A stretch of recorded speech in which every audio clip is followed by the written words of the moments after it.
Yeah, normally I would agree, no, na parang siguro magkakaroon naman yung sense ng Senado na power natin to try and decide. Dapat desisyonan na natin at the time, no, kung magre-reverse yung Supreme Court. Pero, Casey, balik tayo dun sa June, diba?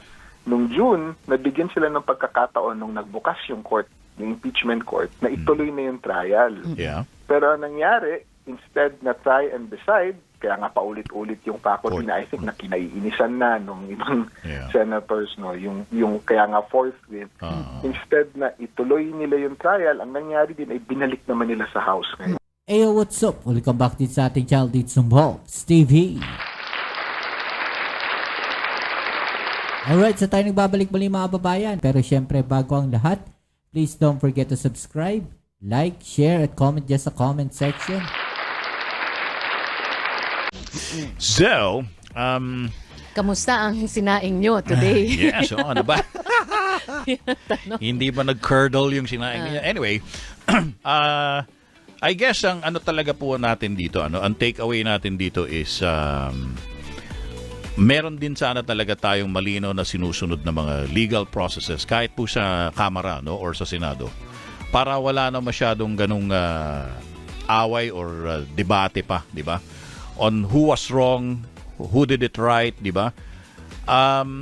How would you see itong nangyari kagabi sa Senado as refining or improving yung process of holding impeachable officials accountable? May nakikita ko bang nagawang mabuti itong nangyari sa Senado? Siguro po, no, tama ko yung I think in desire, yung pagnanais natin na magkaroon ng maayos na proseso sa impeachment.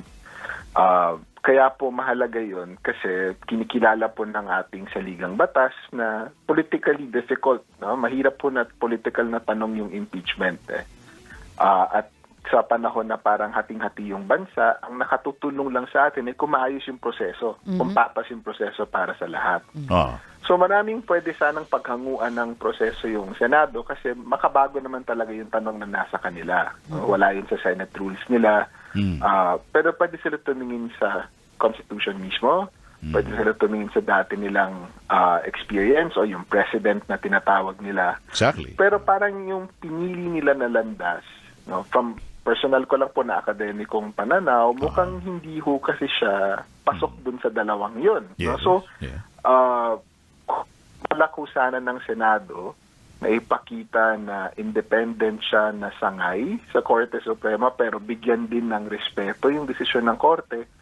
Mukhang yung pinakamaganda po actually na suggestion ay yung suggestion ni Senator Soto. No?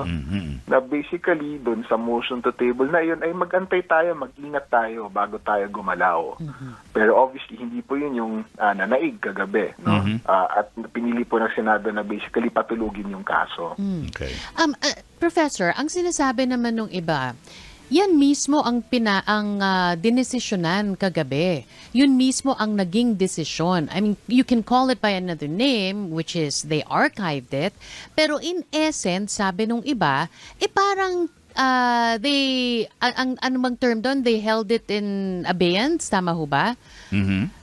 Ganun, in a way, ganun daw yung nangyari. Is there, ano po ang pagkakaiba dun sa ginusto ni Senate Minority Leader Tito Soto at dun sa naging desisyon na i-archive? Kasi sabi ng iba, parang pareho lang naman. Go ahead po. Malaki po yung difference between the two. No? Yung gusto po ni Senator Soto is essentially, wag muna tayo gumalaw. So, ibig sabihin po nun, kapag nagdesisyon yung Korte Suprema doon sa nakahain na motion for reconsideration sa kanya, no? Halimbawa, pumanig siya dun sa House of Representatives, buhay yung kaso. Ba? Magpapatuloy na yung paglilitis kasi nagsimula na dapat yun nung kung na-table lang. Kung na-table lang. Yung motion na dismiss ni Senator Marcoleta. Ngunit, yung nanalo na motion kagabi, yung archival, hindi lang ibig sabihin nun na wala silang gagawin. Ibig sabihin nun, wala silang gagawin at kahit magdesisyon pa yung Korte Suprema in favor of the House of Representatives, kailangan pa nila bumoto ulit another time. No? And normally, okay lang sana sa atin yun. Pero kung titignan mo yung Senado mula Pebrero hanggang ngayon, yung 7 months na yun, lahat ng pagkakataon na hindi ituloy yung paglilitis, nakuha nila. Diba? Dinelay nila nung recess. Niremand nila na wala naman sa saligang batas. Tapos ngayon, i-archive na naman. Kasi mahirap yung tanong na nakahain sa kanila. So kung may pagkakataon sila na hindi gawin yun, I think from a political instincts wise, siguro yung pinipili nila na gawin. Pero Professor, kung sakasakali, this is highly speculative, at sabi nga ni Tito Sen kagabi, I want a speculative answer. Pero kung nag-decide halimbawa ang Korte Suprema na i-reverse, di ba? Pero naka-archive na. At sinabi mo nga, pagbobotohan pa rin nila.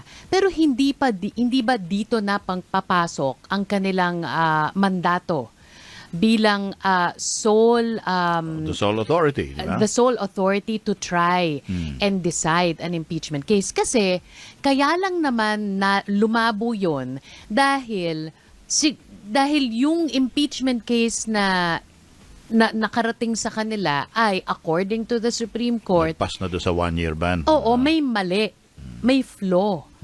So, go ahead. Yes, normally, I would agree, na parang siguro magkakaroon naman yung sense ng Senado na power natin to try and decide. Dapat desisyonan na natin at the time, kung magre-reverse yung Supreme Court. Pero, Casey, balik tayo dun sa June, diba? Nung June, nabigyan sila ng pagkakataon nung nagbukas yung court, yung impeachment court, na ituloy na yung trial. Yeah. Pero ang nangyari, instead na try and decide, kaya nga paulit-ulit yung faculty na I think na kinaiinisan na nung ibang senators, yung kaya nga forthwith, instead na ituloy nila yung trial, ang nangyari din ay binalik naman nila sa House ngayon. So I think, nagtuturo ako ng constitutional law. So yung sinasabi ni Tony na 80 years, it's actually 80 plus more years of constitutional history na tinitignan natin. Minsan, naghahanap ka ng mga things to keep you alive, and continue hoping. So, of course, there's hope na kung magre-reverse ngayong Supreme Court, they will look that way. Na maybe ito na yon, yung panahon na mag-try and decide. Pero, so far, parang walang ganong pressure na nakikita ko. Pero, balik tayo dun sa nung June na sinabi nyo, Professor. Nung June, nakitaan na malamang ng liderato ng Senado na may mali doon sa pagpasa nitong articles of impeachment. As pointed out by even Attorney Francisco of Francisco versus House of Representatives, and this specific ruling na flawed yung naging proseso. Kung halimbawa sinunod nila, they still tried it, 'di ba? They still went to trial. Pero remember, may pending na na question sa Korte Suprema. And still this decision came about right in the middle of the trial. Anong mangyayari nun? Well, pupunta tayo dun sa case. So this goes into more law and politics, yung in the Corona impeachment. Kung babalikan mo yung, and analogous lang siya kasi hindi man perfecto yung comparison. Kung titignan mo yung Corona impeachment, nagkaroon din ng parang defect yung Senate, diba? Yung defect supposedly was yung pinautos nila na buksan yung bank account, yung foreign currency deposit accounts. Yung Supreme Court comes in and says na yung accounts na yan, pag binuksan mo, are unconstitutional. Yung disclosure niya. So, nag-issue siya ng PRO sa Senado. Pero nung ginawa yun ng Senado, nagdebate na maayos, na conscious sila nung sinunod nila yung decision na iyon, pero hindi kasi at risk yung trial. Magpapatuloy lang yung kaso dun sa other pieces of evidence. Kung nangyari na nabukas na yung trial, nandiyan na yung ebidensya Nagsa-start na makita ng mamamayan. So from a purely academic political law perspective, baka magkaroon din ng adjustments yung ibang branches. You would have to ask, yung Korte Suprema ba as bold ba yung decision nila as it would have been kung lumabas na yung ebidensya? Or would it take on what we would call a more prudential stance, a prudent stance, and let the trial proceed? With the court deciding it in a more measured pace. Pwede din ba na yung House of Representatives or yung mga ibang tao, instead of yung legal, technical battles na pinag-aawayan natin, nakafocus na ba tayo dun sa ebidensya? So there were a lot of things na contingent on the trial actually starting. Sana nga. And part siya nung design ng impeachment na hindi kasi siya purely legal na proseso. Yeah. May political aspects talaga siya. Correct. It interacts with the political community that views it, especially in a unique Philippine impeachment where lahat tayo nakikita yung trial. Tanungin ko lang si attorney, no? Yung mga analogy na ginamit ko na rin ni Senator Marcoleta, di ba? Hilaw na hilaw daw. Yung pagkakasaing nitong impeachment complaint. Did you actually, or have you noticed na ganun nga po ba, na hilaw po ito at sana hindi mo na nila ipinilit na i-transmit sa Senado? Look, I mean, Tony, sa totoo lang, no, yung malalaman lang natin na hilaw yan kung nakita natin yung ebidensya.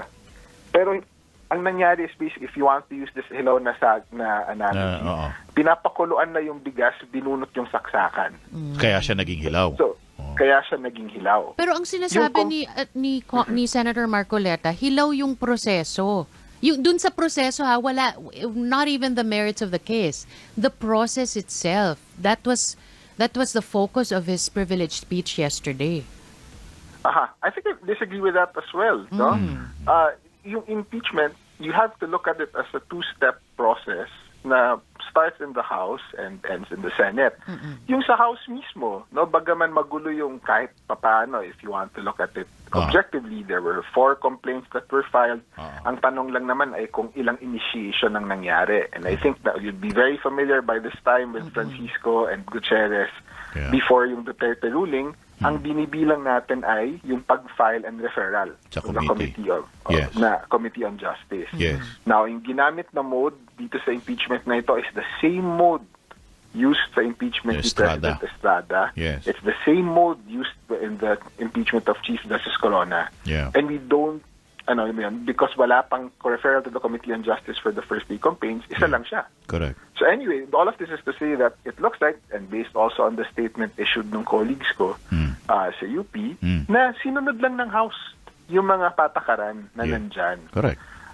So hindi siguro siya hilaw. Hindi hilaw. Doon, Okay. no? Okay. And yes. Sige. So, may sinunod, kumbaga may president, no? Bumalik yung sisikan doon kagabi, doon sa kung bakit daw nag-decide on his own, si Secretary General Reginald Velasco, na hindi niya muna ipasa sa Office of the Speaker or sa i-refer sa committee yung 3 naunang impeachment complaint. Yung proseso ho bang yun, masasabi na ba nating discretion pa rin ho ba ng House Secretary General yun? Sa ang intindi ko po, no, if it is within the House's rules and kung paano po nila bibilangin yung session days, no? Something that the Supreme Court acknowledged dun sa decision niya, then discretion po ng House yon. May dahilan po, may policy behind doon sa rule ng Francisco na pwede pong ipunin tapos saka i-refer. It is because nakita na po yung danger noong korte in 2011 kung magiging paunahan siya na race. Ang mangyayari dyan ay yung pinakawalang kwenta na complaint ang unang mafa-file. Diba? Kasi kung kaalyado ko yung... Sinadyang mahina yung complaint.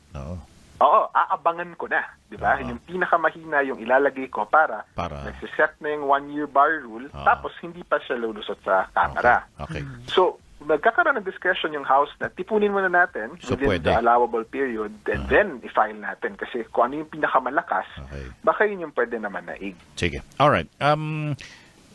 Ito matagal ko na itong iniisip din, Professor, no? Kasi tinitingala nga ng mga senador ang Korte Suprema, di ba? Di ba lang pinakamataas na judicial body na kinakailangan daw irespetuhin kahit maano sabihin ng Korte Suprema. Pero ang Korte Suprema ho ba kapag tinuturo ho natin sa law, no? Masasabi nating infallible, lahat ng kanyang desisyon ay kumbaga ay hindi na maaring questionin. At masasabi natin na yun ay dapat nang sundin karakaraka at hindi na dapat tawag dito i-contradict. Kasi parang gano'n ang sinasabi ng ibang mga senador sa kanilang mga pagpapaliwanag kagabi. Na hindi maaring suwain suwayin ang Korte Suprema dahil sila ang pinakamataas na nagde-decide kung ano ang tama na batas sa ating lipunan? Siguro two ways to answer it, no? Two steps. The okay. first is, hindi pa ho tapos yung litigation, di ba? Hindi pa nagsasalita yung Korte Suprema with finality. Pero executory na sabi. In fact, immediately executory only means na pwede niyo na ito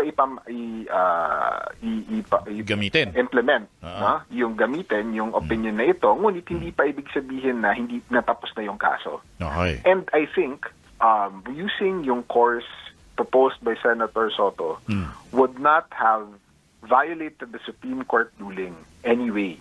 No? Kasi wala namang gagawin yung Senado eh. Yeah. Hindi lang siya gagawa ng anything. So hindi niya violate yung Supreme Court ruling and for all intents and purposes, quote-unquote, nullified pa rin yung sa House. So there was a way to comply with it without sending it to the archive. Yun yung unang point. Siguro ang second na mas mabilis is, importante ho ito, ang tinuturo namin ito sa lahat ng estudyante namin. Hindi po ibig sabihin na pinal yung Korte Suprema ay infallible siya. Kaya Nagkakamali ho yung Korte. At kaya lang po final ang Supreme Court is not because infallible siya, no, na hindi siya nagkakamali. Final po siya kasi yun po ang itinakda ng sistema natin. Okay, kasi So mahalaga na nagkakaroon tayo ng usapan. Yung tama ba o hindi. No? Part siya sa kapangyarihan ng Senado din na to look into these rulings more closely. Okay. Kasi part siya ng checks and balances. Apo. Hindi, kasi nga po, kaya ko rin po ni-raise yung issue na infallibility o yung anyo na hindi ka maaaring magkamali. Dahil ang sinasabi po ng ni Senador Marcoleta, na kahit nasabihin yung i-table natin itong motion to dismiss, aasa po ba kayo na babalikta rin ng mga hukom ang kanila pong mga naging pasya? Wala hong unanimous decision ang Korte Suprema na nabaligtad pa. Pero ito naman ay sinalungat ni Risa Ontiveros at sinabing hindi ho. May isa o dalawang kaso na unanimous pero bumaligtad. Are you aware of that, attorney? Meron ho bang ganong mga kasong unanimous ang Supreme Court decision pero bumaligtad? Opo, no, yung isa po by memory. No, hindi ko na po ni-research na. Tinake up nyo po ba yan sa bar exam ninyo? Delok lang. Hindi ho. Actually, wala ko siya sa bar. But tinuturo namin sa mga estudyante namin alam nila yung kaso na yun. Opo. So, may marami ng kaso na unanimous yung korte, nagbaliktad siya eventually. Marami. Okay. Opo, no, at least 3 yung nakita na namin so far. Okay. Iba ding mga nagtuturo dito. And marami ding kaso na nag-oral argument pa sa motion for reconsideration. okay. So, may precedent for it na hindi porket nagdesisyon na yung korte. No? Okay. Hindi na nag-iiba Next yung question. pag-iisip nito. Next question. Kung sakaling ganun nga at mayroong mga naunang mga pangyayarit na bumaligtad ang Korte Suprema at binaligtad niya ang isa niyang unanimous decision, ito po ba ay dahil sa, base sa inyong pag-aaral, meron siyang mga inamin na mga, anong tawag doon? Misappreciation? Misappreciation of facts or factual errors na pinagbatayan ng kanyang desisyon? Opo. No? And I say this objectively as a critical scholar po on this. Yes. So, bigyan ko kayo ng mabilis na example. No? 2015, nagkaroon ng decision yung Korte Suprema na basically tinitigil lahat ng BT talong testing sa Los Baños. I'm sorry, what? BT talong. O yung genetic talong. Okay. Genetic talong na testing. May GMO. Nung lumabas yung decision na iyon, nagkaroon ng uproar sa scientific community. No? So ang dami biglang tumulong dun sa mga scientists sa Los Baños. Naghain sila ng mga interventions sa Supreme Court. Within 7 months, nagpalit yung isip ng korte. Unanimously reversing that. Now, hindi niya inaamin necessarily na nagkamali siya. Sinasabi lang niya na may hindi kami nakita, no? Or parang baka merong ibang reasoning. So hindi niya kailangan umamin eh. Pero hindi ba niya yung ruling? So yun yung effect ng reversal pa rin na yun. Bagaman hindi siya umamin na nagkamali siya, hindi ba naman kailangan hingin lagi eh. No? Nagpalit pa rin ng isip yung korte. And yun yung sana, bibigyan sana ng space yung court. Hayaan niyo yung court makapag-desisyon nang hindi na pe-pressure nung political developments. Professor, may tanong ako. Kanina pa tayo nagtatanong. May tanong Ngayon ako. lang. nung kasi diba, we've been observing it, diba? And there was a point when itong Senado, diba, nagbigay ng mga kondisyones dito sa House of Representatives. Ang basa ko po kasi doon, parang inaayos, sinusubukan na ngang ayusin Kasi may pending question sa Supreme Court di ba? So, sinusubukang ayusin na ng Senado with the help of the House of Representatives yung proseso nilang dalawa in the hope sana to stave off any intervention that the Supreme Court might think of doing. Ang tanong ko ito, bakit sa tingin ninyo, kasi or pwede bang mangyari na hindi nagbaba ng ruling ang Supreme Court at hinayaan na lamang tong dalawang two houses of Congress to just fix this between themselves and have the process take its course? Paano sasabihin ng Korte Suprema kung Hindi, merong wala. naghain ng Hindi kasi petition? pwede ba nilang sabihin na we cannot Oo. involve ourselves ganun? anymore. Kasi ginagawa na nitong co-equal branches of government. Could they ang have kanilang sistema. invoked that, Professor? Meron po tinatawag doon kasi, no, and I'm sure narinig yun na po yung political question doctrine. Yan po yung isa sa mga dahilan kung bakit hindi makikialam yung korte. No, yung tanong po ay naiiwan doon sa mga political na sangay at therefore hinahayaan natin yung mga inihalal na representante na sila ang magdesisyon para sa kanila. Ganun pala But yun po, diluted po kasi yung doctrine na yun dahil tama naman po yung sinasabi ni Senator Escudero kagabi. No, na sinasabi ng korte, pag sa issue ng impeachment, may kapangyarihan sila. No? Limitado, pero may kapangyarihan sila na panghimasukan yung proseso. At saka may question siguro, kasi, di ba? May question before them. Oo. Pero kasi hindi lang political question doctrine. Yung excuse, there are many others na ginagamit Na ng pwede korte nilang na gamitin. iwasan decision. Oo. Yung mga ganito ka-controversial. No? Hahayaan ko yung mga branches na political na magdesisyon. Yung isa dun is yung constitutional avoidance. No? Yung parang doctrine na kung hindi pa namin kailangan magdesisyon sa saligang batas, hindi namin gagawin yan. Oo, yung restraint. Meron ding, Oo. yes, meron ding rightness or actual case na tawag naman. No? Bagaman inaamin namin na merong issue na constitutional, kung hindi pa kompleto yung mga facts sa amin, hindi muna namin siya gagalawin. They could have inhibited, parang gano'n. Yes. All of these are called prudential devices. No? Parang nagiging prudent yung court before coming in. So, sa palagay ko, no, may ganun na room sana yung court. Hindi ko alam kung posible pa yun ngayon dahil napag-desisyon na yung kaso. No? But certainly something that could have been considered in my honest view. Yeah. Prof, medyo pasensya na't naubusan ho tayo ng oras pero kung kailan pa naman lutong-luto na yung kanin. Tutong na. Tutong na. pero thank you, Prof, at sinamahan niyo kami today. As always. May pagkakataon pa naman na tayo po ay makakapanayam kayo muli, ha?